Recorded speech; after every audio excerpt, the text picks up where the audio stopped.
Good morning बेटा। बेटा हमारी जो यूनिट है जो चली हुई उसका नाम क्या है? Nature of bonding in the organic molecule. और इसके अंदर जो हमारा टॉपिक जिसका आज लास्ट पार्ट होगा, फिर भी कुछ बच जाए तो आप मुझे बता देना, उसको भी करवा दिया जाएगा। टॉपिक हमारा चला हुआ था टोटोमेरिज्म।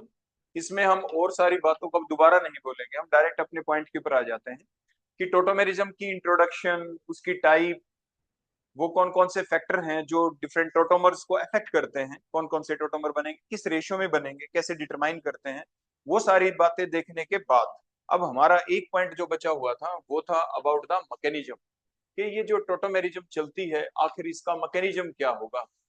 क्या देखना बेटा हमें? इसका मैकेनिज्म। ठीक है, तो जो मैकेनिज्म देखेंगे, लास्ट टाइम भी आपने ध्यान दिया होगा, लास्ट में जाते जाते हमने थोड़ा सा आपको बता दिया था, जस्ट इतना ही बताया था कि ये जो रिएक्शन चलेगी तो इसके दौरान, मीन्स ये जो प्रोसेस चलेगी इसके दौरान, वो जो मैकेनिज्म है वो आपका एसिड कैटालाइज भी हो सकता है। बोलो कैसा मैकेनिज्म हो सकता है? दैट में बी द एसिड कैटालाइज। और वो आपका बेस कैटालाइज कैसा हो सकता है? बोलो बेस। मतलब एक्सेलरेट हो जाती है रिएक्शन, ये कैटलिस्ट का काम करते हैं यहाँ पे। वैसे हम आपको ये बता दें, कई बार ऐसे सब्सटेंस भी होते हैं जो रिएक्शन की रफ्तार को बढ़ा देते हैं, वो प्रोमोटर कहलाते हैं, लेकिन कंज्यूम हो जाते हैं। लेकिन ऐसा कोई सब्सटेंस जो रिएक्शन की रफ्तार को बढ़ा दे, इंक्रीज कर दे, एक्सेलरेट कर दे, पॉजिटिव कैटलिस्ट कहलाता है, और उसकी अमाउंट में कोई चेंज भी नहीं आता, वो कंज्यूम नहीं होता। शुरू में पहली स्टेप में अगर यूज हो गया तो लास्ट स्टेप में वो रीजनरेट जरूर हो जाता है। ओवरऑल जो नेट अमाउंट होती है उसमें कोई भी चेंज नहीं आना होता, तभी हम उसको कैटलिस्ट कह देते हैं। अदरवाइज हम उसको क्या कहते हैं? बोलो बताओ क्या कहेंगे उसको? और जो रोक दे उसको क्या कहते हैं? वो नेगेटिव कैटलिस्ट। लेकिन अगर उसके अमाउंट में चेंज ना आए तो, लेकिन अगर रोक दे और अमाउंट में भी चेंज आ जाए उस सब्सटेंस के, तो क्या कहते हैं? इनहिबिटर। तो ये कुछ शब्द होते हैं, हमें ध्यान रखना। फिलहाल हम बातें कर रहे हैं कैटलिस्ट की। कैटलाइज हमने लिख दिया, मतलब जो भी सब्सटेंस हम लेने वाले हैं वो क्या होगा? हमारा कैटलिस्ट। कौन होगा वो? कैटलिस्ट। क्लियर हो गया बेटा? अब देखो आपके सामने कोई सिंपल सा एग्जांपल ले लेते हैं जो आपने पढ़ा था। मान लीजिए हमने एसीटोन को ही ले लिया, क्योंकि वो पूरी कंडीशन करता है टोटोमेरिज्म के चलने के लिए। क्या क्या थी? बोलो कंडीशन। कंडीशन हमारी ये थी कि आपने ये देखा कि एक पोलर ग्रुप हो जिसमें मल्टीपल बॉन्ड है, उसके बाद एक अल्फा कार्बन हो और वो sp3 हो, उसके ऊपर कोई H हो, सारी बातें हैं। उसके बाद हमने देखा कि अब इस रिएक्शन को कैसे चलाएं। एसिड कैटालाइज की बात है तो इट मींस क्या होना जरूरी है? बोलो एसिड। क्या जरूर होगा? एसिड। तो एसिड कहां से आए बताओ? बताओ एसिड कहां से आएगा? जल्दी बताओ। एसिड का मतलब H पॉजिटिव हमने लिख दिया। H पॉजिटिव लिखने का मतलब कौन सा एसिड है वो? बताओ शहबाज, कौन सा एसिड है वो? तो जो हमने ये लिखा H पॉजिटिव, इट मीन कौन सा एसिड है? देखो आपने क्लासिफिकेशन ऑफ एसिड पढ़ रखा है, उसमें आपने पढ़ा था अरेनियस एसिड भी होते हैं। तो अरेनियस एसिड यही होता है जो एक्वस सॉल्यूशन के अंदर H पॉजिटिव आयन लॉस करके खुद स्टेबलाइज हो जाते हैं। आपके ब्रोस्टेड एसिड भी यही होता है, जो H पॉजिटिव डोनर होते हैं ब्रोस्टेड एसिड भी होते हैं। तो जो H पॉजिटिव देता है, दो साइंटिस्टों के अनुसार वो एसिड होते हैं। तो ये कौन? जैसे HCl, H2SO4 हो गया, इस टाइप से वो हमने ले लिया। अब ये करेगा क्या? यहाँ पे ऑक्सीजन के पास लोन पेयर है, तो ऑक्सीजन ने क्या किया? अपने लोन पेयर किसको दिए? H पॉजिटिव को। ऐसा करने से क्या हो जाएगा? जो ये ऑक्सीजन है इसके ऊपर बोलो कैसा चार्ज आ जाएगा? यहाँ पे बताओ शाबाश। पॉजिटिव चार्ज आ जाएगा। ये प्रोटोनेटेड हो गया ऑक्सीजन। बोलो कैसा हो गया? प्रोटोनेटेड। और मोर इलेक्ट्रोनेगेटिव भी हो गया, प्रोटोनेटेड हो गया, प्लस में क्या हो गया? मोर इलेक्ट्रोनेगेटिव हो गया। मोर इलेक्ट्रोनेगेटिव हो गया तो वो क्या करेगा? अब इलेक्ट्रॉन दोबारा छीनेगा किसी से। किससे छीनेगा? जिसको दिए थे उससे तो लेगा नहीं, क्योंकि फिर it means no reaction no effect. तो इट मींस कहां से ले? अब ये कार्बन, कार्बोनिल ग्रुप जो कि पोलर बॉन्ड था यहाँ पे, दोनों इलेक्ट्रॉन ऑक्सीजन ने यहाँ से लिए। तो ऐसा लेने से बोलो क्या हुआ? फर्दर आगे देखो, ये CH3 और ये सिंगल बॉन्ड हो गया, ये OH आ गया। यहाँ पे अब कैसा चार्ज आ जाएगा? बोलो पॉजिटिव चार्ज है। ताकि यहाँ पे पॉजिटिव चार्ज ये ना आए, तो साथ के साथ बोलो क्या हो जाएगा? यहाँ पे ये ऑक्सीजन अपने इलेक्ट्रॉन दे दे। लेकिन अगर हम साथ के साथ अगर दिखाएं, देखो ये पॉजिटिव चार्ज इस पे आ गया और आगे ये CH2 और ये H लग गया यहाँ पे। ठीक हो गया? अब अगली स्टेप में बोलो हम क्या करेंगे? जो ये प्रोसेस चल रही है, अब यहाँ पे कोई ना कोई ऐसी स्पीसी आए हमारे पास जो यहाँ से देखो इस H को हटवा दे। वो कौन? ऐसी स्पीसी जिसके पास इलेक्ट्रॉन हो। अब मीडियम है हमारे पास, मीडियम में बोलो कौन है? जैसे वाटर तो हमारे पास होता ही है। तो वाटर ने क्या किया? बोलो ऑक्सीजन ने यहाँ पे अपने इलेक्ट्रॉन H को दिए और दोनों के दोनों इलेक्ट्रॉन कहाँ पे शिफ्ट हो गए, यहाँ पे। तो बोलो क्या बन गया, ये CS, ये C हो गया, ये O के पास H आ गया, यहाँ पे सिंगल बॉन्ड था और बोलो कैसा बन गया, ये डबल बॉन्ड बन गया। इट मींस इनोल फॉर्म बन गई। कैसी फॉर्म बन गई, इनोल। अब आपके दिमाग में ये भी क्वेश्चन आया होगा कि सर ऑक्सीजन ने इलेक्ट्रॉन पेयर दिए तो क्या वाटर पहले नहीं था कंटेनर में, मीडियम क्या आपने ले नहीं रखा था? तो मीन्स जो मीडियम में आपने वाटर ले रखा था, देखो पहले से ही क्या हो चुका था, थोड़ा आप इधर ध्यान देना। देखो ऐसा है बेटा कि मान लीजिए हमारे पास वाटर है, वाटर और मीडियम में बोलो क्या था, एसिड, हमने HCl जो भी डाल रखा है, सल्फ्यूरिक एसिड, और डालने से इस ऑक्सीजन ने नॉन पेयर बोलो किसको दिए, इस H को दिए। तो बोलो हमारे पास क्या बन चुका था, बताओ यहाँ पे क्या बन चुका था, H3O पॉजिटिव, H3O पॉजिटिव। ये जो H3O पॉजिटिव पानी के साथ अटैच है और ये इसको लिए घूम रहा है, तो यहीं से ये हमें H पॉजिटिव मिले, और मिलने से दोबारा बोलो क्या रिलीज हो गया यहाँ से, वाटर। कुछ आगे बात समझ में? कहने का मतलब जो एसिड हमने डाल रखा था, और जो एसिड हमने डाला किस में डाला, पानी में, क्योंकि वो एसिड है। मैंने बताया ना HCl इज एसिड, ये कहाँ से आया बोलो H पॉजिटिव। मान लीजिए हमने डाल दिया सल्फ्यूरिक एसिड, मान लीजिए हमने डाल दिया HCl, जो भी हमने डाला, जो हमने कैटलिस्ट की फॉर्म में एसिड डाला, इसके अंदर से क्या निकला, H पॉजिटिव। अगर ये एसिड है तभी तो H पॉजिटिव लॉस करके खुद क्या हो जाएगा बोलो, ये स्टेबल। अभी वो तो स्टेबलाइज हो गया, तो इसका जो H पॉजिटिव है इलेक्ट्रॉन पेयर बोलो किसने दिए यहाँ पे, इसने दे दिए यहाँ पे। आपको ये पता है वाटर एक वीक इलेक्ट्रोलाइट होता है, वाटर इजीली H पॉजिटिव नहीं दे सकता है। क्या इजीली वाटर H पॉजिटिव दे देता है? नहीं। आपने पढ़ा था ना कभी लोअर क्लासेस के अंदर, क्या पढ़ा था कि अगर आपके पास 1 लीटर पानी है, 1 लीटर बेटा आपके पास क्या है, वाटर है, तो इस 1 लीटर पानी के अंदर आपके जो H पॉजिटिव आयन भी है बेटा, OH नेगेटिव आयन भी, लेकिन ये कितने हैं, इनकी कंसेंट्रेशन बहुत ही कम है, 10⁻⁷ मोल्स पर लीटर। 1 लीटर में सिर्फ इतने से मोल तो इसके होते हैं और इतने ही मोल इसके होते हैं, दोनों इक्वल ही होते हैं, क्योंकि वाटर जब डिसोसिएट होगा तो 1 लीटर में देखो कितने कम होते हैं, मीन्स वीक इलेक्ट्रोलाइट होता है, बहुत कम अमाउंट में दे देता है। वाटर की टेंडेंसी नहीं है कि वो H पॉजिटिव आयन रिलीज कर दे, वो आराम से H पॉजिटिव आयन रिलीज नहीं करता। ये एम्फोटेरिक इसका नेचर होता है वाटर का, ये अलग अलग मीडियम में अलग अलग तरह के काम करता है, ये अलग अलग तरह मीडियम में अलग अलग तरह के काम करता है, इसका एम्फोटेरिक नेचर होता है, जो एसिड और बेस दोनों तरह के काम कर जाए डिपेंडिंग अपॉन द कंडीशन। अब आप बड़े ध्यान से देखो, यहाँ पे जो आपने देखा, इसने क्या किया है, इलेक्ट्रॉन पेयर दिए हैं ना इसको, जो इलेक्ट्रॉन पेयर किसी को दे दे बोलो कौन होता है वो बेस होता है, जो इलेक्ट्रॉन पेयर ले ले वो कौन होता है, एसिड होता है। तो यहाँ पे ये किस चीज का काम कर रहा है वाटर, कि उसने अपने इलेक्ट्रॉन पेयर H पॉजिटिव को दे दिए, तो बेस का काम कर रहा है। Means depending upon the condition, कभी वो एसिड का काम कर जाता है, कभी वो बेस का काम कर जाता है, डिफरेंट डिफरेंट कंडीशंस के अंदर। ठीक हो गया ना, वो नेचर हमें दिखता भी है।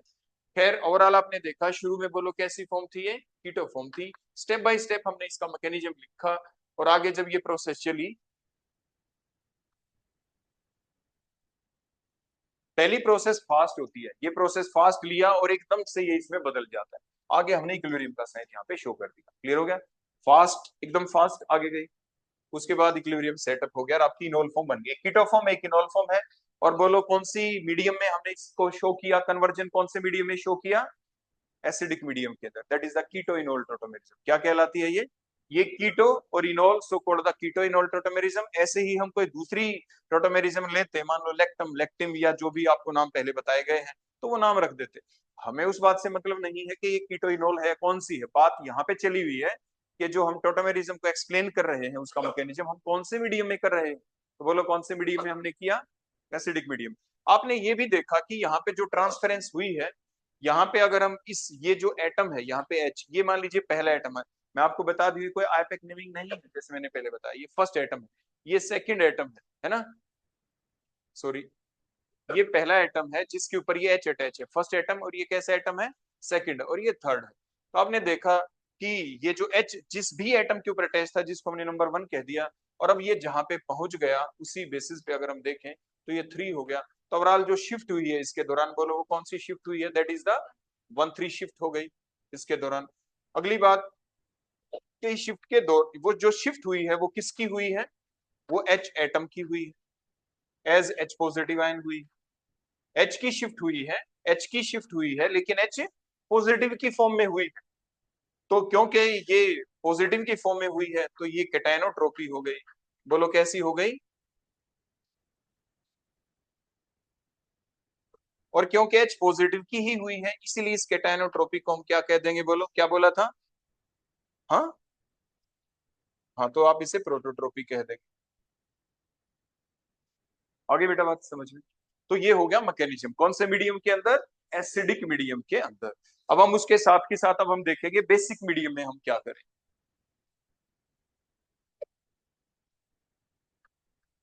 मैं इसी स्ट्रक्चर को दोबारा लिख देता हूं आपके लिए। हमने क्या डाला यहाँ पे, बेस।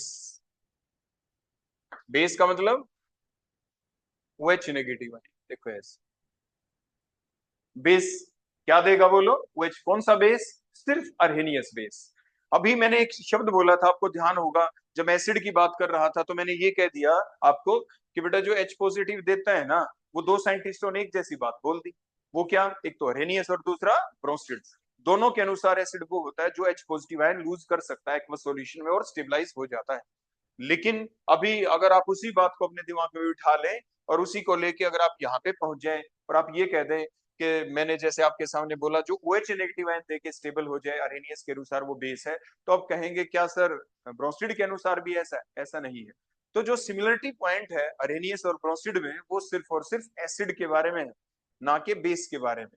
क्योंकि ब्रोंस्टिड ने तो अपनी पूरी की पूरी जो बात बताई थी एसिड और बेस कॉन्सेप्ट के दौरान, वो सिर्फ H पॉजिटिव के चारों तरफ घुमा दी थी कि जो H पॉजिटिव आयन को लूज करता है एसिड और जो H पॉजिटिव आयन को गेन करता है वो बेस कहलाता है। तो ये था पूरा उसके दौरान, जिसके दौरान आप कंजुगेट एसिड बेस पेयर भी पढ़ते थे, जो काफी बार आपके कॉम्पिटेटिव एग्जाम या किसी और एग्जाम के अंदर भी पूछे जा सकते हैं, या थ्योरेटिकल एग्जाम के अंदर भी आपसे पूछे जा सकते हैं उस पर्टिकुलर टॉपिक में जो आपने यूजी क्लासेस के अंदर पढ़ा था। ठीक हो गया बेटा। तो अब हम चलते हैं यहाँ पे। अब देखो बेस क्या करने वाला है, आपने देख लिया इसके ऊपर तो नेगेटिव चार्ज है।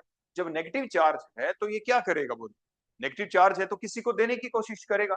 मैंने आपको बताया था ना, कोई भी जो स्पीसी है अकेली पॉजिटिव स्टेबल नहीं, अकेली नेगेटिव स्टेबल नहीं। वो अपने आप को अगली स्टेप के ऊपर ले जाना चाहते हैं कि वहां पे जाके हम न्यूट्रल फॉर्म में बदल जाए। बोलो किस फॉर्म में, न्यूट्रल। हर कोई न्यूट्रल रहना चाहता है।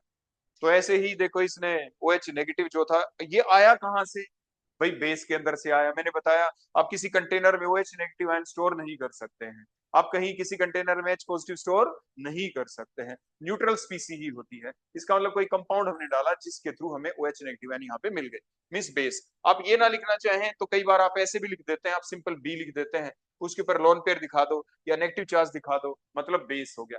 यानी अलग अलग तरीके होते हैं, अलग अलग बुक्स को जब आप पढ़ते हैं तो जैसे आपका दिल करे आप उस तरीके से उसको लिख सकते हैं, सारी चीजें बिल्कुल ठीक मानी जाती है।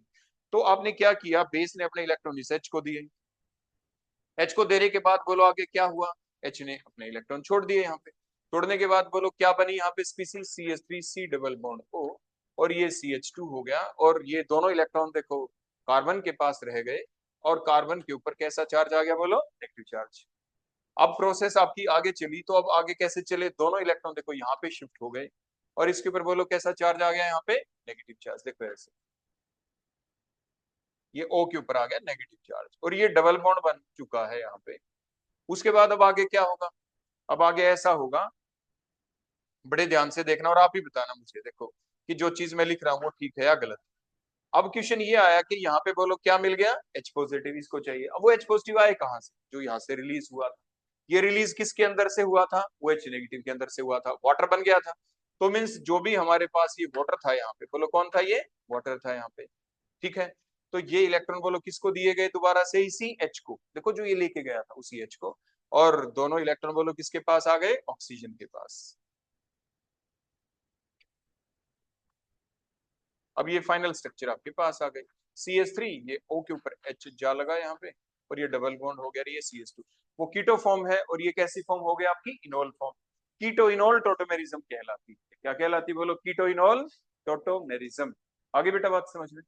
तो ये था ओवरऑल।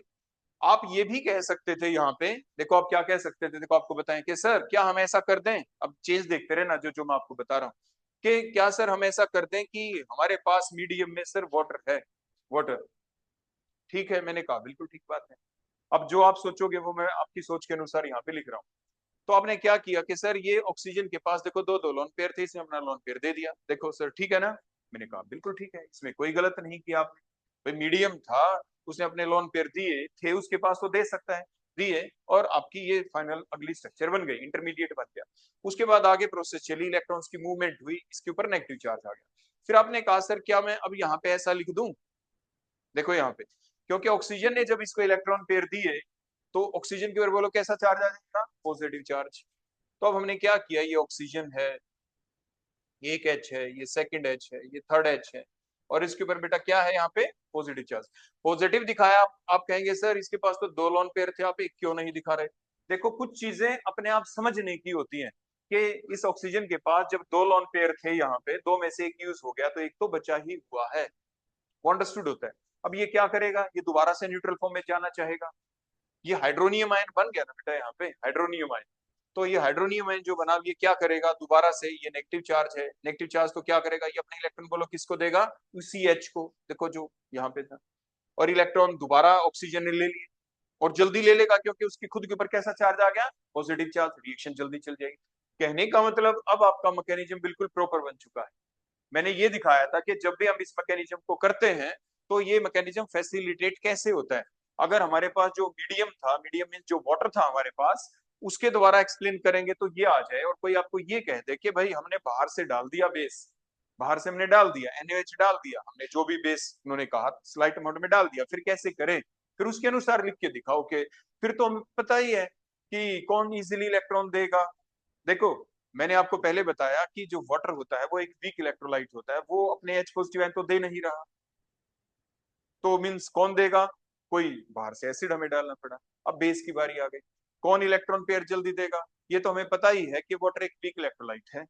तो लेकिन जो वाटर है वो बेस दो तरीके से है, दो तरीके से कैसे है, एक तो हमें पता ही है, जैसे मैंने आपको यहाँ पे साइड में देखो ये समझा रखा है, क्या समझा रखा है कि 1 लीटर वाटर हो आपके पास कंटेनर में, तो 1 लीटर वाटर में 10⁻⁷ mH पॉजिटिव होते हैं और उतने ही OH नेगेटिव आयन होते हैं, ये तो हमें पता ही है ना। तो मीन्स ये H पॉजिटिव भी दे सकता है और OH नेगेटिव भी, लेकिन साथ के साथ जो वाटर होता है, क्योंकि उसके ऊपर लॉन पेयर भी है, क्योंकि OH नेगेटिव आयन दिए तो अरेनियस के अनुसार वो OH नेगेटिव आयन दे रहा है, लेकिन लुइस साइंटिस्ट के अनुसार, बोलो कौन सा साइंटिस्ट, लुइस, लुइस साइंटिस्ट ने क्या कहा था, एसिड वो होता है जो क्या कर ले, बोलो इलेक्ट्रॉन पेयर क्या कर ले, एक्सेप्ट। बेस कौन होता है जो इलेक्ट्रॉन पेयर क्या करते, डोनेट। तो लुइस साइंटिस्ट के अनुसार ये इलेक्ट्रॉन पेयर बोलो क्या कर रहा है, डोनेट। तो जो इलेक्ट्रॉन पेयर देता है वो कौन होता है, बेस। तो ये बेस का काम यहाँ पे कर रहा है, क्लियर हो गया ना। तो हमारे जो अलग अलग साइंटिस्टों ने क्या क्या बातें हमें बताई, तो वो जब हमारे दिमाग में रह जाती हैं तो उसके अनुसार फिर हम मैकेनिज्म को जब समझते हैं तो फिर हम पजल नहीं होते कि ये क्यों लिख दिया, वो चीज ही ठीक थी पहले वाली। तो जब हमें पता होता है कि अलग अलग साइंटिस्ट ने किसको क्या प्रूव कर रखा है, हाँ वो एक अलग बात के, हर डेफिनेशन की एक अलग लिमिटेशन थी। ये सारी की सारी बातें जो अभी मैंने आपको इसलिए बोल दी क्योंकि आप मेरे सामने बैठे यहाँ पे, तो इसलिए आपसे पूछना जरूरी था, है ना, कि बेटा अब एकदम तो आपके दिमाग में कैसे बात आए, अगर किसी बच्चे के दिमाग में पहले से ये बातें थी ही, मोस्टली आपके होंगी ही, है ना, क्योंकि आप डेली पढ़ते हो, लेकिन फिर भी बाई चांस कोई बच्चे के इधर उधर चलेगी, इसलिए मैं साथ के साथ आपको पीछे की बातें बता रहा हूँ। और फिर भी मैंने आपको ये लेक्चर तो रिकॉर्ड करके पहले दे ही रखा है, जब आपको पढ़ाया था एसिड एंड बेस में, आप जाना सारी कॉन्सेप्ट है वहां पे, आप वहां पे दोबारा सुन सकते हैं अगर कोई आपका रह जाए। और मेरे से रूबरू होके यहाँ पे आपको कुछ पूछना हो आमने सामने तो आप अभी भी पूछ सकते हैं, बाद में पूछ सकते हैं, उसमें कोई दिक्कत है नहीं। तो ये हो गया बेटा एसिड कैटेलाइज, और नीचे जो मैकेनिज्म हमने लिखा बोलो ये कैसा हो गया यहाँ पे, बेस कैटेलाइज। और इसके अंदर आपने देखा शिफ्टिंग जो हुई है वो किसकी हुई है, किसी कैटायन की, कैटायन की फॉर्म में शिफ्टिंग हुई है, शिफ्टिंग H की हुई और वो H पॉजिटिव की फॉर्म में शिफ्टिंग हुई, तो कैटायनोट्रोपी का मैकेनिज्म था ये। एग्जाम में आ जाए एक्सप्लेन द मैकेनिज्म ऑफ कैटायनोट्रोपी, तो आप यही लिखेंगे, फिर आपके पास दो ऑप्शन आ जाती हैं कि आपका कैसिड कैटेलाइज एक्सप्लेन करे या बेस, वो आपकी मर्जी हो जाती है उसके बाद। तो ओवरऑल ये कैटायनोट्रोपी थी, ओवरऑल कैटायनोट्रोपी का पार्ट देखें प्रोटोट्रोपी कहें तो ये प्रोटोट्रोपी ही थी, और एसिड और बेस कैटेलाइज आपने दोनों देख लिया। इसके बाद हम आगे पढ़ेंगे अभी किसके बारे में, एनायनोट्रोपी के बारे में। ये अबाउट किसके था, कैटायनोट्रोपी, प्रोटोट्रोपी के बारे में, और एसिड और बेस दोनों कैटेलाइज मैकेनिज्म थे कई बार। एक चीज और हम आपको बता दें, कई बार रिवर्स भी कर सकता है एग्जामिनर। रिवर्स की सेंस क्या है, एग्जामिनर ये कह दे कि भाई मैकेनिज्म तो लिखे आप प्रोटोमेरिज्म का, प्रोटोट्रोपी वाला ही लिखें, लेकिन वो तब लिखें जब आप कीटो फॉर्म को इनोल में कन्वर्ट कर रहे हो। फिर मान लीजिए मैंने आपको शुरू में बताया था ना बेटा कि जब आप एक्सप्लेन करते हैं मैकेनिज्म को तो उसके दौरान आप कोई भी एग्जांपल ले लें, जैसे हमने अपनी मर्जी का ले लिया, लेकिन जब एग्जामिनर बिल्कुल फिक्स कर सकता है कि आपको लेक्टम लेक्टिम वाला ही लेना है, तो आप मान लीजिए वो आपने कभी किया ना हो, तो फिर आपके क्या करेंगे सर, लिखाते हैं कीटोइनोल टोटोमेरिज्म का, लिखा है वहां पे तो स्पेसिफाई कर दिया था, तो एग्जामिनर तो क्रॉस लगा के बिल्कुल इसके ऊपर 0 मार्क्स कर देगा। लेकिन आपका तो बिल्कुल ठीक था वो मैकेनिज्म, लेकिन जो पूछा उसके हिसाब का नहीं था।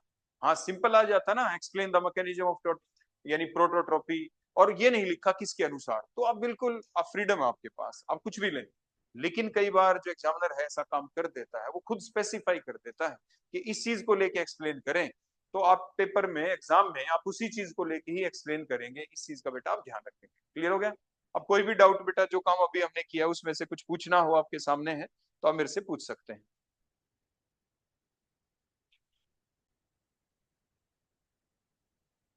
तो चलो बेटा इसको मैं साफ कर दूं अभी यहाँ से। तो ये हुआ हमारा टोटोमेरिज्म जो हम पढ़ रहे थे, प्रोटोट्रोपी के बारे में हमने पढ़ा। एसिड और बेसिक दोनों मीडियम के अंदर हमने मैकेनिज्म देख लिया। अब हम पढ़ेंगे यहाँ पे फिलहाल टोटोमेरिज्म के अंदर ही, और पढ़ेंगे एनाइनोट्रोपी के बारे में।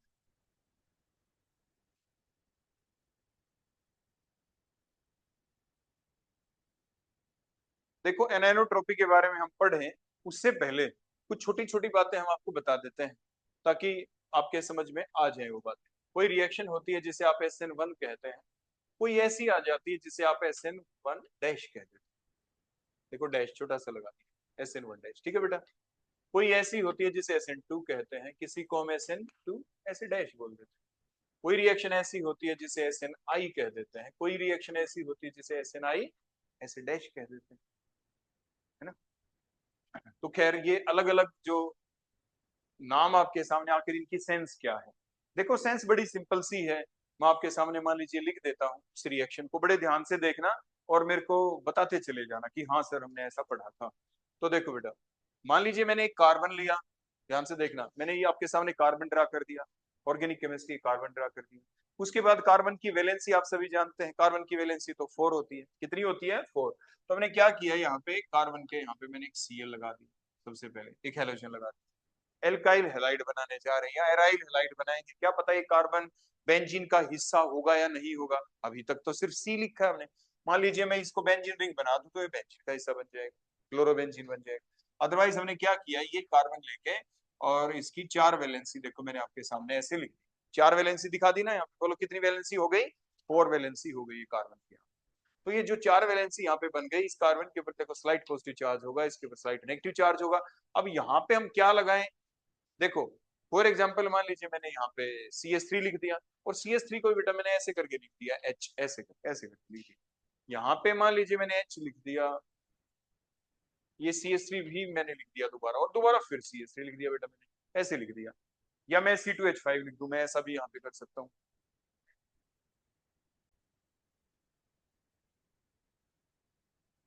हाँ तो देखो बेटा मैंने ये लिख दिया यहाँ पे, और इसकी बजाय मान लीजिए मैं यहाँ पे C2H5 लिख दूं, देखो ऐसे CH2 CH3, मान लीजिए मैं ऐसा भी कर सकता हूँ, और थोड़ा बल्कि ग्रुप लगा दिया। मतलब हमने क्या किया, इस कार्बन के ऊपर जिसके ऊपर हेलोजन लगा हुआ है, हमने उसके चारों तरफ स्टेरिक हिंड्रेंस कर दी। क्या कर दी बोलो हमने, स्टेरिक हिंड्रेंस। अब एल्काइल हैलाइड के बारे में कोई आपसे पूछे कि कैसी रिएक्शन चलेगी, तो आप क्या बताएंगे, आप ऐसा बताएंगे कि सर जो एल्काइल हैलाइड होते हैं ना उसके अंदर जो रिएक्शन चलती है, तो सर हमने स्ट्रक्चर आपके सामने लिख दी, और हमने ये देखा कि सर इसमें जो सेंट्रल एटम वो होता है सर जो सबसे ज्यादा बॉन्ड बनाए। तो क्लोरीन ने तो एक बॉन्ड बना रखा है, कार्बन ने 4, तो इसलिए सेंट्रल एटम कार्बन हो गया। तो इसीलिए सर सेंट्रल एटम को हमने देखा और उसके ऊपर positive charge, slight positive charge, separation of charge हो गया, क्योंकि दोनों के बीच में इलेक्ट्रॉन नेगेटिविटी का डिफरेंस था, तो पोलर बॉन्ड बन गया। अब इसके ऊपर सर कोई अटैक करेगा ना, सेंट्रल एटम के ऊपर ही करेगा, और ये सेंट्रल एटम के ऊपर जब यहाँ पे अटैक होगा ना, तो यहाँ पे वो स्पीसी अटैक करनी चाहिए जिसके ऊपर बोलो कैसा चार्ज हो, नेगेटिव चार्ज। और आप कहेंगे सर वो जो नेगेटिव चार्ज स्पीसी है ना सर, वो न्यूक्लियोफाइल होगी, कोई क्या होगी, न्यूक्लियोफाइल।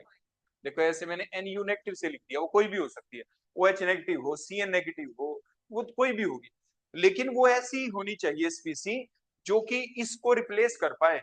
आपने ये पढ़ा था सब्स्टिट्यूशन रिएक्शन होगी ये, क्योंकि सेंट्रल एटम और नेबरिंग एटम के बीच में सिंगल बॉन्ड दिख रहा है।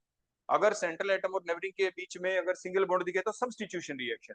जैसे एल्डिहाइड के टर्म में हमने पढ़ा था, वहां पे कार्बोनिल जैसे ग्रुप था, तो यहाँ पे ये सेंट्रल एटम है और ये नेबरिंग एटम है, तो सेंट्रल एटम और नेबरिंग एटम के बीच में डबल बॉन्ड है, तो एडिशन रिएक्शन।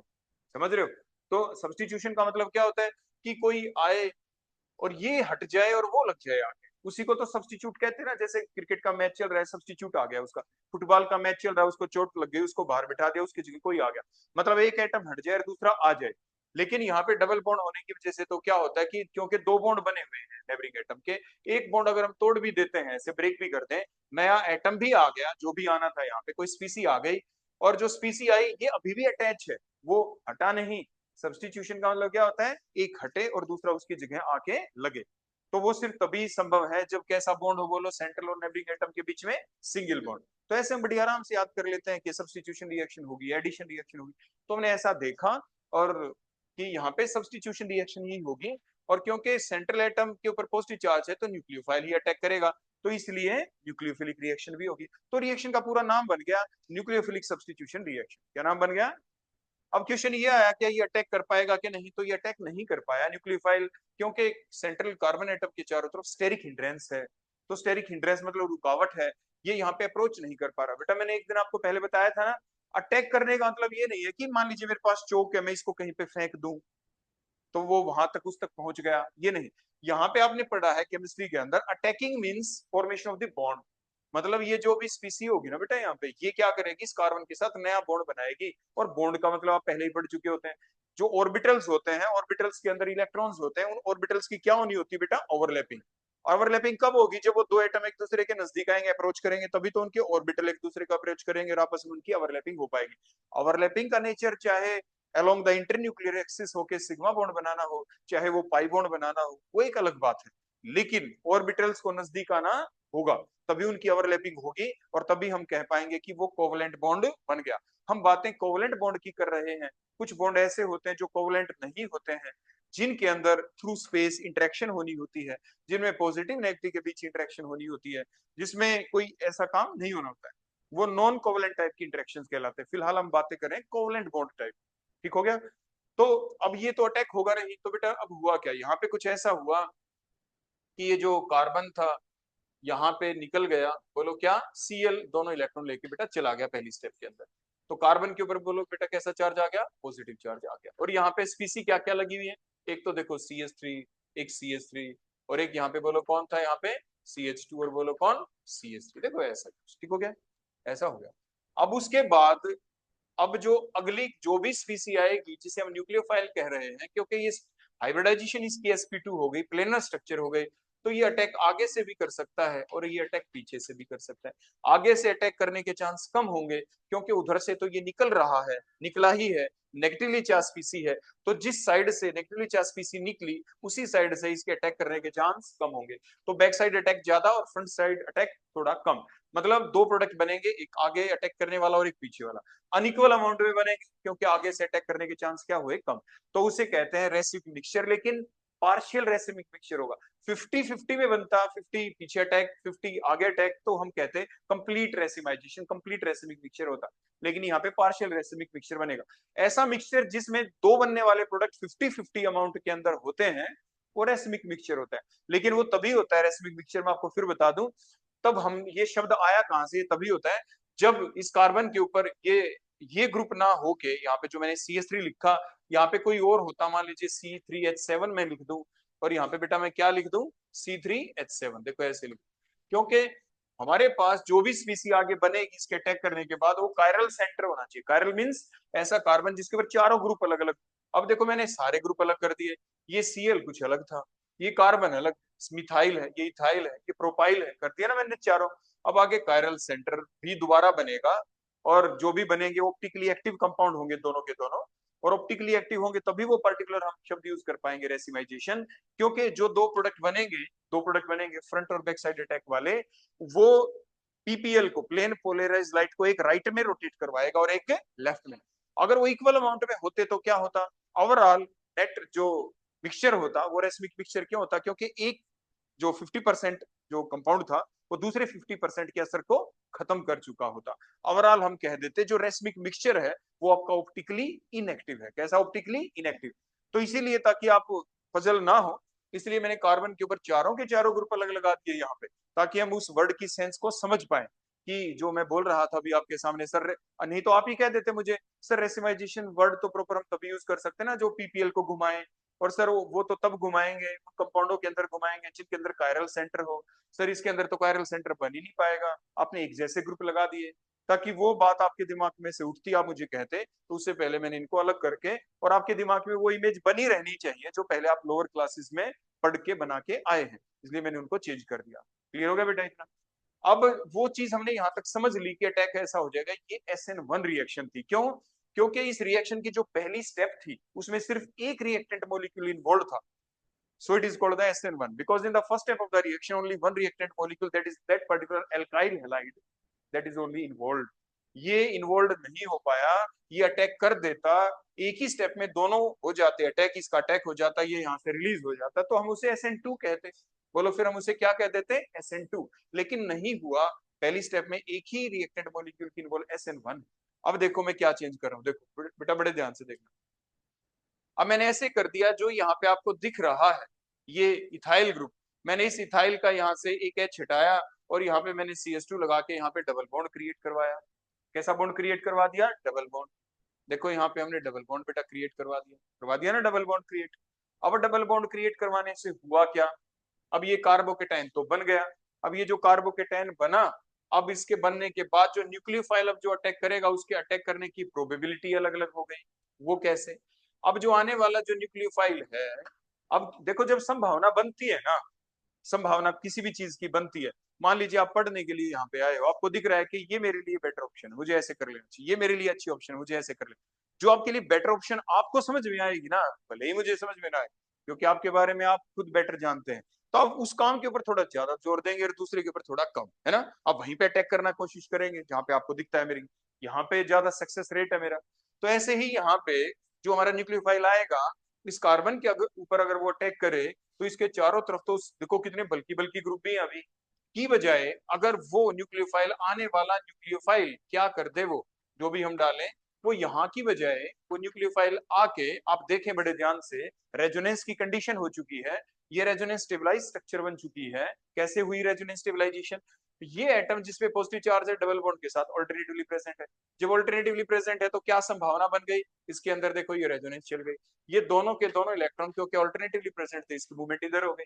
इसकी मूवमेंट इधर होने की वजह से जो ये पिछला कार्बन था, देखो बेटा ये वाला कार्बन, इसके ऊपर कैसा चार्ज आ गया? पॉजिटिव आ गया। और ये जो आगे CH2, ये सिंगल बॉन्ड हो गया, डबल बॉन्ड सिंगल हो गया, आगे जो सिंगल बॉन्ड था वो कैसा बन गया? दो इलेक्ट्रॉन आके ये डबल बन जाएगा, ये डबल बन गया। किसके साथ डबल बना? इस कार्बन के साथ, मैंने ये C लिख दिया। इस कार्बन के ऊपर कौन अटैच है? एक CH3 अटैच था और एक बोलो कौन अटैच था? C3H7 अटैच था। कुछ आई बेटा बात समझ में? ठीक हो गया। अब क्या हुआ कि ये रेजोनेंस प्रोसेस यहाँ पे चली, ये दो रेजोनेटिक स्ट्रक्चर यहाँ पे बन गई। ये बनने की वजह से अब जो न्यूक्लियोफाइल है उसके पास ऑप्शन क्रिएट हो गई कि मैं कहाँ पे करूं अटैक। दो जगह पॉजिटिव चार्ज दिख रहा है, यहाँ भी, क्योंकि रेजोनेंस प्रोसेस चल रही है। दोनों की दोनों आपके कहाँ पे प्रेजेंट है? कहाँ पे प्रेजेंट? आपके मिक्सचर के अंदर है। कहाँ पे अटैक करे आप बताओ शहबाज? न्यूक्लियोफाइल कहाँ पे अटैक करे? जहाँ पे अटैक करने के दौरान उसको कोई स्टेरिक हिंड्रेंस ना मिले, तो बोलो कहाँ पे करेगा? वो यहाँ पे कर देगा अटैक, ये यहाँ पे कर देगा अटैक। या अगर वो न्यूक्लियोफाइल अगर यहाँ पे अटैक कर दे, देखो यहाँ पे भी कर सकता है अटैक। तो दो तरह के प्रोडक्ट बनेंगे, एक तो ये बनेगा और एक ये बनेगा। अगर ये वाला बन जाए प्रोडक्ट तो उसे हम SN1 रिएक्शन कह देंगे, अगर ये वाला बन जाए प्रोडक्ट तो उसे हम SNI डैश रिएक्शन कह देंगे। आगे बेटा बात समझ। और आपने देखा कि इसके दौरान जो एक एटम था जो Cl है यहाँ पे, वो किस फॉर्म में निकला है बोलो? अगर हम बाहर से कोई एक्सटर्नल न्यूक्लियोफाइल ना निकालें, बाहर से कोई भी एक्सटर्नल न्यूक्लियोफाइल ना डलवाएं तो क्या होगा? ये जो Cl है इसकी रीअरेंजमेंट हो गई, मतलब इस न्यूक्लियोफाइल की जगह, देखो बेटा मैंने दोबारा से बेटा यहाँ पे क्या लिख दिया मैंने? बोलो क्या लिख दिया? वही लिख दिया Cl नेगेटिव। अगर यही दोबारा वहीं पे अटैक कर दिया तो सेम चीज बन गई, मतलब SN1 तो है ही क्योंकि अटैक वहां पे हुआ। और यहाँ पे अगर ये अटैक कर देता है, देखो यहाँ पे, तो रीअरेंजमेंट हो गई। एक एटम से टूटकर, देखो इस एटम से, देखो यहाँ पे था ना पहले Cl, यहाँ से कहाँ पे पहुंच गया? एक दो तीन, तीसरे एटम पे 1 3 शिफ्ट हो गई, एटम की शिफ्ट हो गई। जिस एटम की शिफ्ट हुई है वो आपके एनायन की फॉर्म में हुई है, क्योंकि निकला बोलो कौन था बेटा? यहाँ से दोनों इलेक्ट्रॉन लेके निकला, कौन निकला? Cl negative. तो अगर एक फॉर्म किसी दूसरी फॉर्म में बदलती है और एनायन के थ्रू निकलती है तो फिर हम उसे क्या कहते हैं बोलो? एनायनोट्रोपी। क्या कह देते बेटा? एनायनोट्रोपी कह देते हैं। और आपने देखा यहाँ पे कि एनायनोट्रोपी जब चलती है, जो हमने बताया, और जब हम ये कह दें कि रीअरेंजमेंट वो हो गई, अगर वो हो रही है तो जरूर वो रिएक्शन SN1 नहीं, फिर वो कैसी हो गई, SNI डैश बन गई। क्लियर हो गया ना बेटा? तो ये हमने पहले पढ़ा था कि SN1 किसे कहते हैं, SN2 किसे। अगर हम बाहर से कोई एक्सटर्नल न्यूक्लियोफाइल डाल देते हैं तो फिर अब ये देखा जाता कि ये जो Cl यहां से निकला है ये, और जो बाहर से न्यूक्लियोफाइल हम ऐड कर रहे हैं वो, out of these two which one is stronger one, जो ज्यादा स्ट्रॉन्ग होता है वही अटैक करता है। मान लीजिए बेटा खाली कुर्सी है, आप वो चेयर वाला गेम खेलते हो ना, उसमें क्या हो जाता है, कौन बैठेगा, जो ज्यादा पावरफुल है।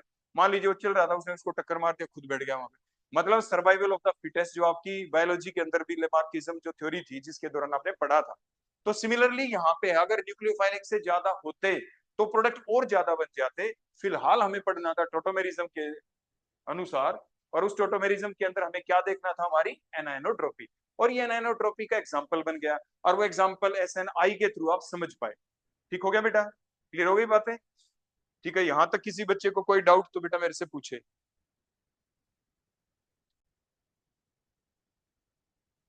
हाँ तो बेटा आपने देखा कि एनानोट्रोपी का मैकेनिज्म हम कैसे एक्सप्लेन कर सकते हैं।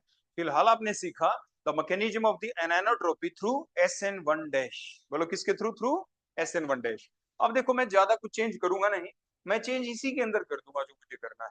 अब देखो, मान लीजिए बेटा मैं यहाँ से C3H7 को हटा दूं, मान लीजिए मैं यहाँ पे CH3 को भी हटा दूं, और मैं यहाँ पे लगा दूं H। क्या लगा दे बेटा हम यहाँ पे? H। अगर हम ऐसा कर दें तो फिर उसके बाद जो भी अटैकिंग न्यूक्लियोफाइल है यहाँ पे, देखो जो भी है आपका, देखो ये बाहर से जो भी हम डालेंगे, अब ये कहाँ पे करेगा अटैक। अब ये देखने के लिए कि जो क्लोरीन है, आपने क्लोरीन के आइसोटोप पढ़े हैं बेटा? आपने आइसोटोप वर्ड के बारे में पढ़ा है ना? आपने ये पढ़ा था कि जो आइसोटोप वो स्पीसी होती हैं जिनका एटॉमिक नंबर तो बेटा क्या हो, सेम हो, लेकिन मास नंबर क्या हो, डिफरेंट हो। मैं इनको मास नंबर बोल रहा हूँ।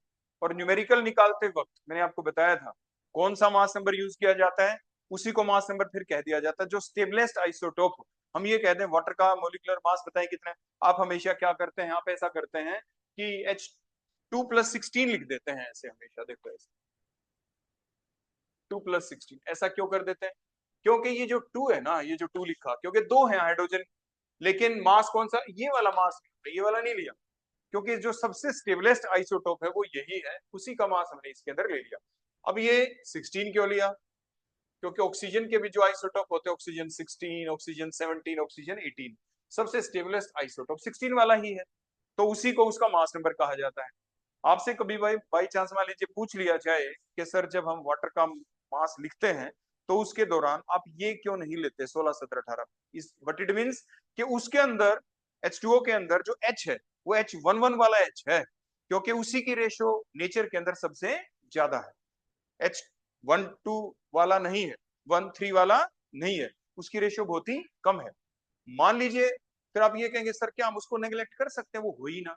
देखो प्रोबेबिलिटी हमेशा हर किसी चीज की होती है, क्या पता 0.001%, क्या पता कितनी हो, हमें तो नहीं पता ना। हमें सिर्फ इतना पता है कि H है, कौन सा आइसोटोप किस रेशियो में है। अब जैसे आपने पढ़ा, आपने ये सीखा बेटा कि जो पेड़ पौधे होते हैं, प्लांट होते हैं, कट कर दें तो वुड जो बन जाता है, लकड़ी, वो जो लकड़ी होती है कटे हुए पेड़ की, उसकी उम्र कितनी है उसको पता लगाने के लिए जो कार्बन डेटिंग टेक्निक आप अपनाते हैं, तो उसके दौरान करते क्या है, यही तो कहा जाता है ना, पेड़ पौधे जो कार्बन डाइऑक्साइड एब्जॉर्ब कर रहे हैं फोटोसिंथेसिस प्रोसेस के द्वारा, वो कार्बन डाइऑक्साइड वाली जो सी है, वो C12 अकेली नहीं होती, वो CO2 जो ले रहे हैं ना, वो C12 वाली भी CO2 है और C14 वाली भी CO2 है। तो जब तक प्लांट जिंदा रहता है उस वक्त तक कार्बन 12 और कार्बन 14 की जो रेशियो है, कार्बन 12 और कार्बन 14 की रेशियो जिंदा प्लांट में फिक्स होती है कि कार्बन 12 वाली CO2 कितनी है और कार्बन 14 वाली कितनी है। लेकिन जैसे ही प्लांट को हमने कट कर दिया, फोटोसिंथेसिस प्रोसेस स्टॉप हो गई। स्टॉप होने के बाद बोलो क्या होगा, स्टॉप होने के बाद फर्दर फोटोसिंथेसिस तो चलेगी नहीं, तो समय के साथ साथ आपके कार्बन 12 और कार्बन 14 की रेशियो में क्या आना शुरू हो जाता है, चेंज, उसमें चेंज आएगा, क्योंकि एक रेडियो एक्टिव था, रेडियो एक्टिव जो स्पीसी है उसका डिग्रेडेशन स्टार्ट हो जाएगा, रेशियो वही नहीं रहेगी, कार्बन 12 रहेगा, कार्बन 14 नहीं रहेगा। सिमिलरली जब चट्टाने जो रॉक्स होती हैं उसकी भी जब हम उम्र पता लगाते हैं तो उस दौरान भी यूरेनियम के बेसिस के ऊपर ही लगाते हैं कि रेडियो एक्टिव उसमें सब्सटेंस होता है। जब कितने साल हो गए वो कन्वर्ट हो गया लेड के अंदर, जो आप लेड सीरीज पढ़ लेते हैं, जो नेचुरल सीरीज होती है 3 और एक सिंथेटिक सीरीज होती है, न्यूक्लियर केमिस्ट्री में ये चीजें आप जाके पढ़ते हैं।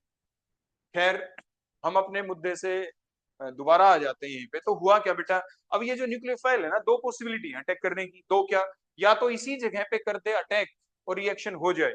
देखो आगे वाली चीजों को मैं अब यहाँ से क्लियर कर देता हूँ बेटा। यहाँ पे देखो, अगर यहीं पे हो जाए अटैक और ये निकल भी गया सेम स्टेप के अंदर, और ये हमने हट गया और ये लग गया, लेकिन दूसरी पॉसिबिलिटी क्या क्या पता यहाँ पे अटैक हो जाए, क्योंकि ये जो डबल बॉन्ड है लिविंग ग्रुप के साथ ऑल्टरनेटिवली प्रेजेंट है। तो अगर ये यहाँ पे अटैक करेगा तो इन पाई बॉन्ड के इलेक्ट्रॉन्स की मूवमेंट होगी, देखो यहाँ पे, फिर ये सीएल निकलेगा। अगर डायरेक्ट इसी पे अटैक हो जाए तो सीएल सीधा निकल जाए, दो प्रोडक्ट बने ना। अगर डायरेक्ट अटैक हो जाए सेंट्रल एटम के ऊपर तो SN2 रिएक्शन है, बोलो कैसी है, SN2। अगर यहाँ पे अटैक हो, यहाँ पे ना अटैक होके पीछे अटैक हो जाए, वहां पे जो आपकी कैसी पोजीशन कहलाती है वैसे ही। मैंने ये तो आपसे पूछा ही नहीं बेटा। देखो ध्यान दो, अगर मैं ये कह दूं कि इसको क्या कहते हैं तो आप कहेंगे सर इसे मीथेन कहते हैं। मैं ये कह दूं कि बेटा इससे क्या कहते हैं तो आप कहेंगे सर इसे इथेन कहते हैं। मान लीजिए मैं ये कह दूं बेटा हमने डबल बॉन्ड बीच में लगा दिया, एक एक एच हटा के, मीन्स हमने पीछे टॉपिक पढ़ा था ना HDI, हाइड्रोजन डेफिशिएंसी इंडेक्स, बोलो कितने एच हटाए हमने, दो। दो हाइड्रोजन की कमी हो गई, इसका मतलब इसके अंदर हाइड्रोजन डेफिशिएंसी इंडेक्स बोलो कितना है, दो हाइड्रोजन की कमी है। और हाइड्रोजन डेफिशिएंसी इंडेक्स कितना हो गया, एक, क्योंकि दो हाइड्रोजन की कमी हो गई, क्योंकि एक बॉन्ड एक्स्ट्रा आ गया। तो HDI 1 है इसकी। तो 1 HDI का मतलब दो हाइड्रोजन की कमी होना। उसके बाद हमने क्या किया, हमने एक एच और हटाया, देखो यहाँ वाला एक एच, और हमने कुछ ऐसा काम कर दिया, देखो एक एच इधर वाला हटा, वहां पे कोई हमने एक ग्रुप लगा दिया।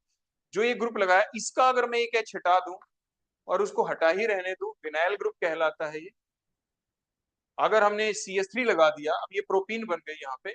और अब अगर मैं क्या कर दूं, जो ये प्रोपीन बनी है यहाँ पे, इस प्रोपीन के अंदर, देखो इस प्रोपीन के अंदर जो आपकी, देखो ये एलाइलिक पोजीशन कहलाती है, मैं फिर बता रहा हूँ। डबल बॉन्डेड कार्बन एटम से अगला जो कार्बन होता है, जो CH3 है फिलहाल यहाँ पे, इस पोजीशन को, इस कार्बन को एलाइलिक पोजीशन, एलाइलिक कार्बन कहा जाता है। तो ये जो एलाइलिक पोजीशन है, अगर इसका एक एच हटा दें, now that called as allyl, बोलो इसको क्या कहते हैं, एलाइल ग्रुपिंग इस पोजीशन पे होने वाली है। अगर मैं यहाँ पे अब Cl लगा दूं तो नाउ इट इज कॉल्ड, बोलो क्या, एलाइल क्लोराइड। तो अब यहाँ पे ये है क्या, वही तो है, एलाइल क्लोराइड था, बोलो कौन था ये आपके सामने, वही तो है ना बेटा। देखो CH2 double bond CH, CH2 double bond CH, आगे क्या है, कार्बन, कार्बन पे दो एच है, दो एच है, एक हमने कोई ग्रुप लगाना है, हमने लगा दिया, Cl लगा दिया, एलाइल क्लोराइड हो गया। तो एलाइल क्लोराइड जब हम ले लेते हैं तो उसके दौरान जब हम रिएक्शन चलाते हैं तो दो रिएक्शन साइमल्टेनियस चलने की पॉसिबिलिटी होती है। वो दो रिएक्शन कौन कौन सी है जिनकी संभावना यहाँ पे बनती है, वो आपकी बन जाती है, बोलो कौन, एक तो ये वाली डायरेक्ट अटैक हो तो SN2 और एक SN2 डैश, डायरेक्ट अटैक हो इस पे SN2, पीछे अटैक हो जाए डबली बॉन्डेड वाले कार्बन एटम के ऊपर तो बोलो क्या होगी, SN2 डैश। क्लियर हो गया। अब यहीं पे क्यों हो अटैक, तो हम क्या कर सकते हैं कि पहले तो हमने दिया था टर्शियरी अल्काइल हैलाइड, अगर मैं इस H को हटा के थोड़ा बल्कि ग्रुप लगा दूं, यहाँ पे थोड़ा बल्कि ग्रुप इसको हटा दूं, कोई बल्कि ग्रुप लगा दूं, तो फिर संभावना बन जाएगी कि अब अटैक इसका यहाँ पे नहीं होगा, फिर कहाँ पे होगा, पीछे ही होगा। तो फिर कैसी रिएक्शन होने की संभावना ज्यादा हो गई, SN2 डैश, मतलब रीअरेंजमेंट फिर होके ही रहेगी, वो रीअरेंजमेंट फिर हो ही जाती है। फिर अगर हम ऐसा भी कर सकते हैं कि अगर ये चेन थोड़ी लंबी होती, ध्यान देना मैं क्या कह रहा हूं, अब बड़े ध्यान से देखना जो चीज मैं आपको बताने जा रहा हूं। अगर मान लीजिए बेटा मैं ऐसे कर दूं, ऐसे कर दूं, ऐसे कर दूं, और यहाँ पे ऐसे कर, ऐसे कर दिया हमने, फिर आपके दिमाग में बात आई कि सर एक सेकेंड, अब आप हमसे इसमें पूछोगे ना कि न्यूक्लियोफाइल का अटैक करें, तो या तो हम अटैक करेंगे, देखो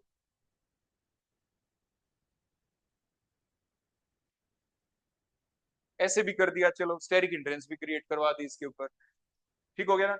अगर मैं ना करवाता, एक एच रख लेता या दोनों एच रख लेता, तो फिर क्या होता, जो भी ग्रुप होता न्यूक्लियोफाइल, उसका अटैक कहाँ पे करवाते हैं आप बोलो, बताओ कहाँ पे करवाते हैं, आप इसका अटैक सीधा यहाँ पे करवा देते, या कहाँ पे करवाते, पीछे तो हो ही नहीं सकता ना, क्या पीछे हो जाएगा अटैक, नहीं होगा। तो अब क्या करें बोलो, क्या इसमें कोई और रिएक्शन और कोई पॉसिबिलिटी है होने की, या पहले वाला जो मैंने लिख रखा था वही ठीक है, बताओ शहबाज, सोच के बताओ। अच्छा बेटा, हम आगे एक्सप्लेन करें फर्दर एनाइनोट्रोपी को, तो उससे पहले हम आपसे एक रिएक्शन पूछना चाहेंगे, समझना चाहेंगे हम आपसे। उस रिएक्शन का नाम क्या है? डार्जन रिएक्शन। क्या नाम है बेटा? बताओ ये डार्जन रिएक्शन क्या होती थी, कब पढ़ते थे, कौन से चैप्टर में पढ़ते थे? बताओ बेटा। देखो हम बताते हैं। आपने ये पढ़ा कि एक कोई चैप्टर था जिसका नाम था एल्काइल हैलाइड, आपके यूनिट होती थी। उस एल्काइल हैलाइड में आपने प्रिपरेशन पढ़ी कि how can you prepare the alkyl halides. तो उसमें काफी मेथड्स आए for the preparation of alkyl halides. Out of these different methods हम ये पढ़ते थे ना कि एल्काइल हैलाइड में फ्रॉम एल्केन बना सकते हैं, फ्रॉम एल्कीन से भी बना सकते हैं, और एक एल्काइल हैलाइड को दूसरे में भी कन्वर्ट कर सकते हैं। फिनकेल्स्टीन रिएक्शन थी, हेलोजन एक्सचेंज, Cl को हटा के I लगा दिया, ऐसे आपने पढ़ा था। ऐसे ही OH ग्रुप को हटा के भी हम Cl लगा सकते हैं। तो मान लीजिए बेटा आपके पास यहाँ पे ये ग्रुप होता है, ध्यान से देखना, और हम इसमें डाल देते हैं थायोनाइल क्लोराइड और हीट कर देते हैं। तो इसके दौरान क्या होता था, एक तो SO2 निकलती थी गैस, एक H एक Cl को लेके चला जाता था, और आपका ये बन जाता था Cl। देखो SO2 निकल गया, HCl निकल गया, एक Cl यहाँ पे लगा, एल्काइल हैलाइड बन गया आपके। लेकिन ये बने उससे पहले एक बीच में कोई इंटरमीडिएट स्टेज भी बन सकती होगी, है ना, इंटरमीडिएट स्टेज। तो वो जो इंटरमीडिएट स्टेज बने उससे पहले आप ये कहेंगे सर ये थाइनाइल जो क्लोराइड है यहाँ पे देखो ऐसे SOCl2, हमने स्ट्रक्चर बना दी इसके सामने। तो ये जो स्ट्रक्चर हमने बनाई है SOCl2 की, अब इसके बेसिस के ऊपर अगर हम बीच में कोई इंटरमीडिएट स्टेज बनाना चाहें, कैसी स्टेज बनाना चाहें? इंटरमीडिएट, तो वो कैसी बनेगी आप बताएं बस। हम क्या करें, इसको मैंने हटा दिया यहाँ से, ये तो फाइनल प्रोडक्ट है जो लास्ट में बनना होता है। अब बीच की इंटरमीडिएट स्टेज बताएं कि हमारा क्या बन सकता है, बताओ शहबाज। तो देखो अब हम बताते हैं हुआ क्या बेटा। ऐसा हुआ कुछ कि जो ऑक्सीजन है यहाँ पे, जिसके ऊपर बेटा क्या है यहाँ पे, लोन पेयर है कि नहीं है। अब अभी पहले एक रिएक्टेंट बनेगा, उसके बाद हमारी टोटोमेरिज्म वाला हिस्सा स्टार्ट होगा। तो देखो क्या हुआ, ऑक्सीजन ने क्या किया, ऑक्सीजन ने ऐसा किया कि अपने लोन पेयर सेंट्रल एटम के ऊपर अटैक किए। देखो यहाँ पे सल्फर है यहाँ, है ना। और फिर क्या हुआ, ऑक्सीजन मोर इलेक्ट्रोनेगेटिव हो जाएगा, साथ के साथ किससे इलेक्ट्रॉन ले लिए, H से ले लिए। मैं एक चीज और आपको बता दूं, जो अभी हमने मैकेनिज्म पढ़ा था पीछे, जो आपको प्रोटोट्रॉपी में बताया था, अभी एनाइनोट्रॉपी में बता रहे हैं। If all these shifting takes place in a single step, अगर हम एरो इकट्ठे दिखा दें। आपने मुझसे पूछा नहीं, आप ये कह सकते थे कि सर आपने पहले एक इंटरमीडिएट बनाया, फिर सेकंड, फिर थर्ड, ऐसे दिखाया स्टेप बाय, वो स्टेप वाइज मैकेनिज्म था। बोलो कैसा था बेटा, चाहे वो एसिड कैटालाइज था चाहे बेस कैटालाइज था, वो स्टेप वाइज मैकेनिज्म था। अगर हम जो एसिड ने अटैक किया, वो अगर वो साइमल्टेनियस मूवमेंट दिखा देते, हम इलेक्ट्रॉन्स की साइमल्टेनियस मूवमेंट, अलग अलग स्टेप ना दिखा के एक ही स्टेप में उसने इलेक्ट्रॉन दिए, वो आगे शिफ्ट एंड सो ऑन, एक ही बार में दिखा दें, तो फिर वो कहलाती है, बोलो क्या, कंसर्टेड मैकेनिज्म। बोलो क्या कहलाती है बेटा, क्लियर हो गया। सिर्फ एक ही फर्क होता है दोनों के अंदर, if we if we are showing the mechanism in a stepwise step manner, then it is called the stepwise mechanism. If you are showing all arrows movement of all electrons in a single step, then it is called as the concerted mechanism। ये इसका मतलब होता है, ठीक हो गया ना बेटा। तो वो अपने दिमाग में आप रखना ही उस चीज को। अब देखो क्या हुआ, सल्फर बताओ पीरियोडिक टेबल में कौन से ग्रुप में आता है, सल्फर कौन से ग्रुप में आता है? ये आता है ग्रुप नंबर, बोलो किसमें, 16 के आखिर में 6 है, 6 बॉन्ड बना सकता है मैक्सिमम। और 6 से कम बनाए तो कितने, 2 माइनस करते चले जाओ, जैसे आपको सिखाया था। 6 में से 2 गए, 4 में से 2 गए, 2 जैसे ऑक्सीजन 2 ही बनाता है, ग्रुप 16 में ही है। तो ये 4 क्यों बना सकता है, क्योंकि सल्फर के पास वैकेंट डी ऑर्बिटल होते हैं, इसलिए 6 बॉन्ड बना सकता है। लेकिन अभी इस पर्टिकुलर कंपाउंड में 4 ही बॉन्ड बना रखे हैं, जैसे आपको दिख रहा है। अब होगा क्या, ये इलेक्ट्रॉन्स यहाँ पे गए, ये शिफ्ट हुए यहाँ पे, वापस आए इधर इलेक्ट्रॉन, और आखिर में बोलो निकल कौन गया बेटा यहाँ से, Cl निकल गया यहाँ से। बोलो कौन निकला, Cl। तो देखो अब इंटरमीडिएट क्या बन गया यहाँ पे, ध्यान से देखना, ये CH3, ये CH2, ये O है, ऑक्सीजन है। O का नया बॉन्ड किसके साथ बना, इसका S के साथ बना, और S के ऊपर क्या लगा हुआ है, डबल बॉन्ड O। और एक और क्या लगा हुआ है, बोलो यहाँ पे Cl लगा हुआ है ना, एक और Cl, ठीक हो गया। और निकला बोलो कौन, यहाँ से H निकला, H पॉजिटिव की फॉर्म में, Cl निकला, Cl नेगेटिव की फॉर्म में। तो बोलो अभी तक जो Cl था यहाँ पे, अब वो यहाँ पे आ गया है। अब ये कंपाउंड बन गया आपके सामने, इंटरमीडिएट कंपाउंड, जो डार्जन रिएक्शन के दौरान बनना होता है। समझ में आ गई कुछ बात, अब ये बीच में इंटरमीडिएट बन गया। अब देखो आगे हम क्या करने वाले, बड़े ध्यान से देखना। अब जो ये Cl है यहाँ पे, देखो ये जो Cl दिख रहा है आपको यहाँ पे, अब ये Cl जो प्रेजेंट है यहाँ पे सल्फर के ऊपर, किसके ऊपर प्रेजेंट है बेटा, सल्फर पे। अब ये दोनों के दोनों इलेक्ट्रॉन यहां से लेके, क्योंकि मोर इलेक्ट्रोनेगेटिव है, अब अटैक किसके ऊपर कर दे, कार्बन के ऊपर। और ये दोनों के दोनों इलेक्ट्रॉन यहाँ से शिफ्ट होके कहाँ पे आ जाए, क्योंकि सल्फर के एक बॉन्ड की कमी हो गई, दोनों यहाँ पे आ जाए। तो बोलो बेटा कौन सी गैस निकल गई, जल्दी बताओ। SO2 निकल गई, और ये Cl वहां पे लग गया। देखो CH3 CH2 और Cl। तो ये था मैकेनिज्म किस चीज का, डार्जन रिएक्शन का। तो कहने का अभिप्राय क्या था, जो Cl जहां पे जिस ग्रुप के ऊपर लगा हुआ था वो सल्फर था, इंटरमीडिएट को देख के बता रहे हैं, और फिर उसकी शिफ्टिंग हो गई, रीअरेंजमेंट हो गई, ये टोटोमेरिज्म चल पड़ी यहाँ पे, और ये इसमें कन्वर्ट हो गया ना। तो मतलब सल्फर से हटके कहाँ पे जा लगा, बोलो इसके ऊपर। की बजाय एक पॉसिबिलिटी और दिखाते हैं, देखो यहाँ पे सीधा ये एरो दिखा देते हैं, अभी तो उसका मैकेनिज्म था ये। एक दूसरी पॉसिबिलिटी दिखाते हैं, अब क्या हो जाए, ध्यान से देखना। अगर मैं ये जो स्ट्रक्चर आपको दिख रही है यहाँ पे, की बजाय इसका एक एच हटा के हम कुछ ऐसा काम करवा दें, मतलब वही एलाइलिक पोजीशन बन गई, OH एलाइल अल्कोहल हो गया। ऐसे ही मैं यहाँ पे भी बोलो बेटा क्या करवा दूं, ये CH और ये बोलो कौन, ये 1 2 3 4 CH आएगा बेटा यहाँ, ये CH डबल बॉन्ड बेटा क्या, CH2। आ गई बात समझ में। अब क्या हो, देखो वो कार्बन जिसके ऊपर वो H लगा हुआ था, अब मैं शुरू से आखिर तक बताता हूं मैं आपको कि SNI किसे कहते हैं और SNI डैश किसे कहते हैं। देखो हमने रिएक्शन की, करने के बाद ये इंटरमीडिएट ये कोई चीज बन गई, इनिशियल रिएक्टेंट को देखा, उसमें एक स्लाइड चेंज किया। क्या स्लाइड चेंज किया, कि हमने एक H हटाया, H। अब ध्यान से देखो, वो क्या गया, H हटाया, H हटके ये ग्रुप लग गया, थोड़ा सा SOCl, ये ग्रुप लग गया। उसके बाद अब आप देखना, हम एक सब्स्टिट्यूशन करवा रहे हैं। कैसे करवा रहे हैं, कि वो कार्बन जिसके ऊपर कोई ग्रुप लगा हुआ था OH, ओवरऑल इसमें देखो ये हो रहेगा बेटा यहाँ CH डबल बॉन्ड CH। अब ओवरऑल आप शुरुआत वाली इस चीज को भी बेटा देखो मैं यहाँ पे लिख दूंगा ताकि एक जैसा दिखे। अब आप शुरू वाला रिएक्टेंट और फाइनल वाले प्रोडक्ट में डिफरेंस देखे, क्या है डिफरेंस, एक ही तो दिख रहा है ना। क्या डिफरेंस आपको दिख रहा है, बोलो, कि OH हट गया और क्या लग गया बेटा, Cl। और जहां से हटा, जिस कार्बन से हटा उसी कार्बन पे लग गया। और उसके बाद हमने बाहर से कोई अलग रिएजेंट ने भी सीधा अटैक नहीं किया, हमने SOCl2 डाला, डालने के बाद ये खुद OH एक OSOCl एक स्पीसी बन गई, एक ग्रुप बन गया ये यहाँ पे। अब इसी के अंदर हो रहा है चीज, अब इसको एक कंपाउंड माने। अब कंपाउंड मानने के बाद अब क्या हुआ, अब जो शिफ्टिंग हो रही है वो कंपाउंड के अंदर ही अंदर हो रही है, बाहर से कुछ नहीं हो रहा, अंदर ही अंदर हो रहा है यहाँ पे। यहीं पे इसी इंटरमीडिएट को आप अगर रिएक्टेंट माने तो इसी के अंदर से Cl हटा एक एटम से और दूसरी जगह जा लगा, यहां से हटके यहाँ पे जा लगा, शिफ्टिंग होगी ना अंदर ही अंदर। क्या बाहर से कुछ डाला हमने इस स्टेप के अंदर, नहीं, जब अटैक हो रहा है की बजाय, तो वो कहलाएगा SNI, अंदर ही अंदर हो गया। जहां पे आपका ग्रुप लगा हुआ था OH, उसी कार्बन के ऊपर आके लग जाए ये, तो कहलाता है SNI। अगर उसकी बजाय अगर ये अटैक अब कहाँ पे कर दे, बोलो बेटा, देखो इस कार्बन के ऊपर एलाइलिक वाले डबल बॉन्ड पे, और यहाँ पे अटैक करेगा तो क्या होगा, ये इलेक्ट्रॉन देखो फिर शिफ्ट होंगे, शिफ्ट होंगे तो यहाँ पे डबल बॉन्ड, तो इस कार्बन के 5 बॉन्ड हो गए, ये तो फिर भी निकलना था, SO2 निकलना ही था। मतलब now we have two possibility, अगर हम एलाइलिक पोजीशन भी ले लें, अगर हम एलाइल ग्रुप लगा देते हैं, अगर सिंपल लगाया था इथाइल ग्रुप तो नॉर्मल रिएक्शन चल रही थी, SNI कह रहे थे, SNI। लेकिन एलाइल ग्रुप भी लगा दिया तो उसकी वजह से अब SNI डैश लगी, तो दो पॉसिबिलिटी बन गई ना, दो तरह के प्रोडक्ट बन गए।